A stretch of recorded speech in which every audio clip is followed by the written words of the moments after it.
दोस्तों स्वागत है आपका केडीबी इंडिया पर। दोस्तों मैं हूं फिरदौस गनी और आज आपके लिए देश भर की टॉप न्यूज लेकर आए हैं।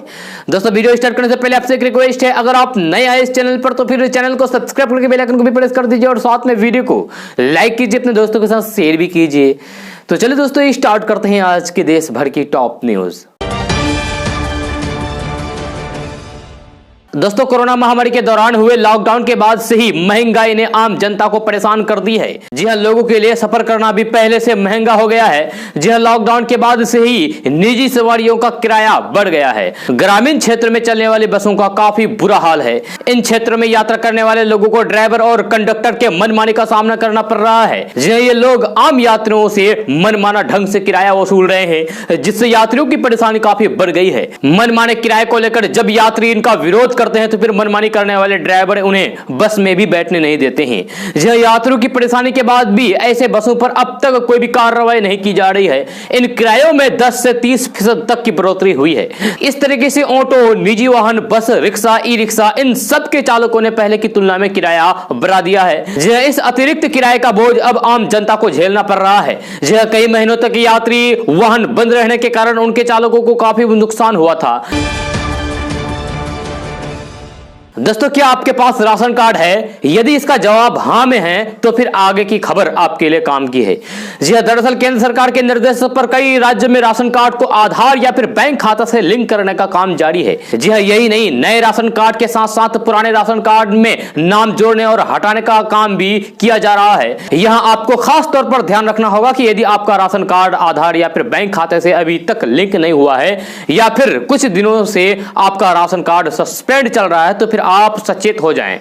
जी हां, और 31 मार्च तक अपना राशन कार्ड अपडेट कराने का काम पूरा कर लें। जी हां, आपको बता दें कि उत्तर प्रदेश, मध्य प्रदेश, हरियाणा, बिहार, झारखंड, उत्तराखंड और दिल्ली एनसीआर में राशन कार्ड अपडेट को लेकर काम अभी भी जारी है। बिहार सरकार के खाद्य एवं उपभोक्ता संरक्षण विभाग ने तो इस संबंध में सूचना जारी करने का काम किया है। बिहार में यदि 31 मार्च तक आधार से राशन कार्ड लिंक नहीं हुआ तो फिर राशन कार्ड ब्लॉक कर दिया जाएगा। देश के कई राज्यों में आपूर्ति कार्यालयों में जाकर या नहीं तो फिर आप घर बैठे ऑनलाइन आधार को राशन कार्ड से लिंक कराने का काम कर सकते हैं। जी हां, केंद्र सरकार के निर्देश पर राष्ट्रीय खाद्य सुरक्षा योजना के तहत राशन कार्ड पर अंकित सभी पारिवारिक सदस्यों का आधार नंबर अब जरूरी हो गया है और यह काम आपको 31 मार्च 2021 तक पूरा कर लेना है।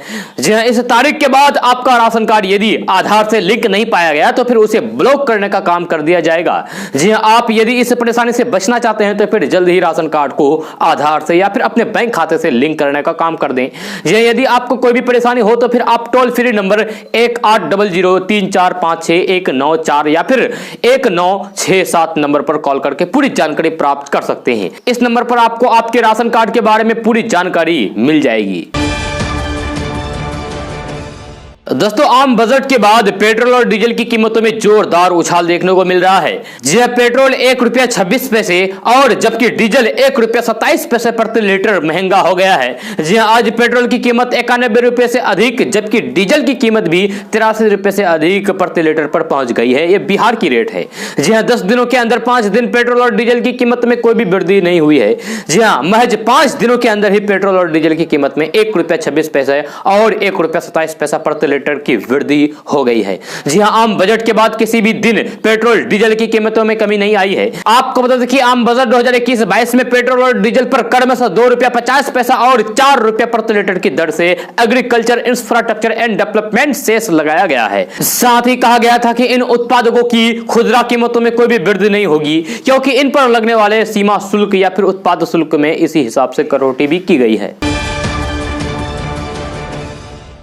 दोस्तों पूर्व उपराष्ट्रपति हामिद अंसारी ने कल इस बात पर अफसोस जताया है कि देश में कुछ लोगों की ओर से मुसलमानों को पराया करार देने की संगठित कोशिश की जा रही है। जी हां, लेकिन भारत का बहुलवादी समाज सदियों से एक सच्चाई है। अपनी पुस्तक by many A happy accident recollection of life पर परिचर्चा में अंसारी ने कहा है कि उनका मुसलमान होना मायने नहीं रखता है बल्कि उनकी पेशेवर योग्यता मायने रखती है। जी हां, उन्होंने कहा है कि मुसलमानों को पराया करार देने की कुछ खास वर्गों की ओर से संगठित कोशिश की जा रही है। क्या मैं नागरिक हूं या नहीं? यदि मैं नागरिक हूं तो फिर मुझे उन सभी चीजों का लाभार्थी होने का हक है जो नागरिकता से मिलती है। पूर्व उपराष्ट्रपति हामिद अंसारी ने कहा है कि भारत में बहुलवादी समाज सदियों से अस्तित्व में है। इस मौके पर पूर्व केंद्रीय मंत्री पी चिदंबरम ने कहा है कि वे और अंसारी दुखी है क्योंकि पिछले कुछ सालों के घटनाक्रम उन लोगों के लिए खतरा पैदा कर रहे हैं जो मुसलमान हैं। जो उन्होंने कहा कि वे खतरा महसूस करते हैं इसलिए वे पीछे हट रहे हैं। जो पी चिदंबरम ने आरोप लगाया है कि भारत में मुस्लिम पहचान को जानबूझकर निशाना बनाया जा रहा है और वर्तमान शासन उन्हें सातिर तरीके से निशाना बना रहे हैं। दोस्तों, बिहार की एनडीए की नीतीश सरकार में उद्योग मंत्री शाहनवाज हुसैन केंद्रीय मंत्री रह चुकी हैं। जी वे बीजेपी के कद्दावर नेता हैं। जी बुधवार को उन्होंने नीतीश कुमार सरकार में उद्योग मंत्री का पदभार भी ग्रहण कर लिया है। जी लेकिन उनकी एक पहचान और है। जी शाहनवाज की राजनीति की तरह उनकी लव स्टोरी भी कम रोचक नहीं है। जी कम लोग ही जानते होंगे कि वे तत्कालीन प्रधानमंत्री अटल बिहारी वाजपेयी के कारण राजनीति से बॉलीवुड में भी जाते जाते रह गए थे। जी वैलेंटाइन वीक में नेताओं के इश्क की बात हो और शाहनवाज हुसैन की चर्चा ना हो, यह भला कैसे हो सकता है? बात उन दिनों की है जब बिहार के सुपौल में स्थित विलियम्स हाई स्कूल में 12वीं तक की शिक्षा लेने के बाद साल 1986 में आगे की पढ़ाई के बाद शाहनवाज हुसैन ने दिल्ली के पूसा एग्रीकल्चर कॉलेज में नामांकन कराया था। जी हाँ, वहां पढ़ाई के दौरान वे दिल्ली रोडवेज की बस से कॉलेज जाते थे। जी इसी बस में उन्हें एक खूबसूरत लड़की दिखी। जी ये पहली नजर में प्यार का मामला था। फिर क्या था, शाहनवाज हुसैन ने उन्हें फॉलो करना शुरू कर दिया। शाहनवाज हुसैन एक बार भरी भीड़ में बस में अपनी सीट उन्हें ऑफर कर दी। जी हां, धीरे धीरे बातचीत होने लगी। शाहनवाज अब लड़की के करीब आ चुके थे, लेकिन जैसे ही उन्होंने जाना कि उनका नाम रेनू है, फिर वे परेशान हो गए। जी हां, प्यार के इजहार के बीच धर्म आड़े आ गया। जी फिर भी शाहनवाज ने हिम्मत नहीं हारी। अब तक वे रेनू के घर आने जाने लगे थे। जी हां, रेनू के परिवार के सदस्य उन्हें पसंद करने लगे थे, लेकिन शाहनवाज अपने दिल की बात कह नहीं पा रहे थे। जी हां, अंत में शाहनवाज ने अपने प्यार का इजहार किया, लेकिन रेनू ने अलग धर्म होने की वजह से इसे ठुकरा दिया, इनकार कर दिया। लेकिन हां, दोस्ती बरकरार रखी।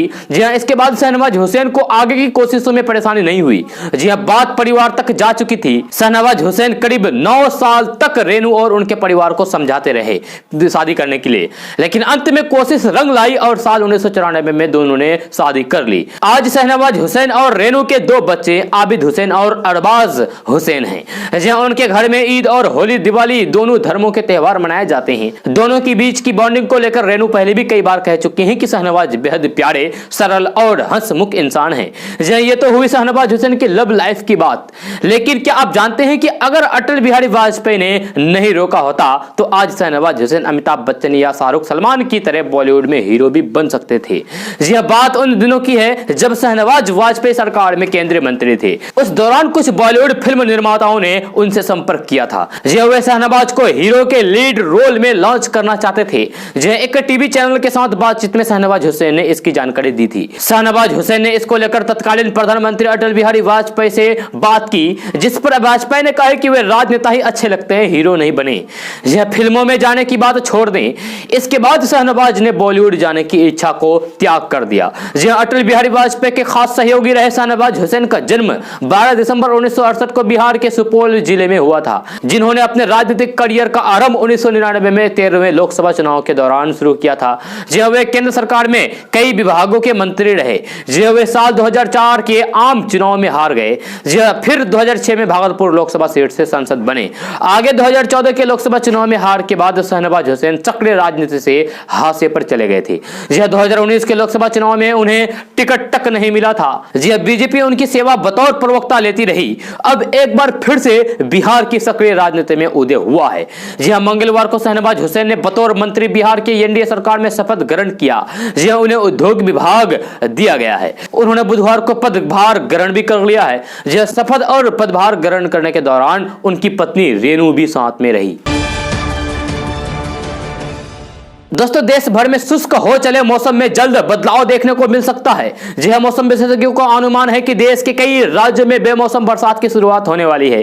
जी हां, विशेषज्ञों के अनुमान में कहा गया है कि मौसम में यह बदलाव फरवरी के दूसरे पखवाड़े के शुरुआती दिनों में आएगा। जी हां, शुरुआती दिनों से आएगा, जिसके चलते कई राज्यों में बेमौसम बारिश होने या फिर गरज के साथ बौछारें गिरने की संभावना है। मौसम का पूर्वानुमान बताने वाली निजी एजेंसी स्काई मेट वेदर के प्रमुख वैज्ञानिक महेश पालावत बताते हैं कि 16 से 20 फरवरी के बीच बारिश होने या फिर गरज के साथ बौछारें गिरने की संभावना है।